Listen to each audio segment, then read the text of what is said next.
ఎవరు అనుకుంటున్నావు?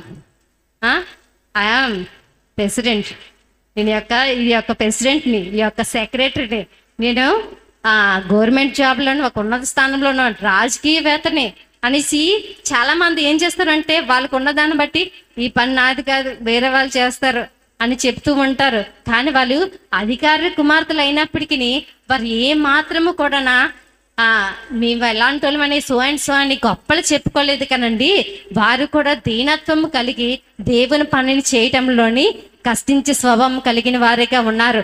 వారు దేవుని యొక్క మందిరము కొరకు, దేవుని యొక్క యెరూషలేము యొక్క గోడల కొరకు వారు కష్టించే స్వభావం అన్నది కనబడుతుంది. మనము కూడా కష్టించే స్వభావం కలిగిన వారిగా ఉండాలి. గోడ కట్టడము అని అంటే మనము జ్ఞాపకం చేసుకోవాలి. గోడ దేనికి సాదృశ్యముగా ఉంది? ప్రార్థనకి సాదృశ్యముగా ఉంది.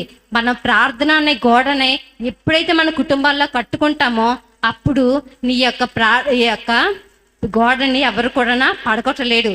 యోబు దగ్గరికి సాక్షాత్తు సాతానుడు దేవుని దగ్గరికి వచ్చి చెప్తున్నంట. ఏమని? యోబు నేను పడగొట్టాలనేసి వెళ్ళినప్పుడు తనకి చుట్టూ కూడా గోడలు అనేవి కట్టబడి ఉన్నాయి. ఆ యొక్క గోడలు ఏంటి? ఆ గోడలని ఆలోచిస్తే తను ప్రార్థన చేస్తున్నాడు. ప్రార్థన అనే గోడ తనకి చుట్టూ కూడా అడ్డుగా ఉంది. ఆ సాతాను యోబుని పడగొట్టాలనుకుంటే ఆ గోడ, ప్రార్థన గోడ అనేది తనకి ఉంది అనే విషయాన్ని మనము జ్ఞాపకం చేసుకోవాలి. అయితే తన జీవితంలో మనం ఏం చేయాలంటే యోబు రేయి మొదటి జామునే దేవునికి ప్రార్థన చేస్తున్నారు. స్త్రీలైన మనం అందరం కూడా రేయి మొదటి జామునే దేవునికి స్తుతి ఆరాధన లేకపోతే ప్రార్థన జీవితం కలిగిన స్త్రీలుగా ఉండాలనే విషయాన్ని మనము జ్ఞాపకము చేసుకోవాలి. ఎంతమంది అండి రేయి మొదటి జామున దేవుని పిల్లల కొరకు, సంఘము కొరకు, దేశము కొరకు ఎంతమంది ప్రార్థన చేస్తున్నారండి? అంతమంది నిజంగా ఫుల్గా చేతులు ఎత్తాలి.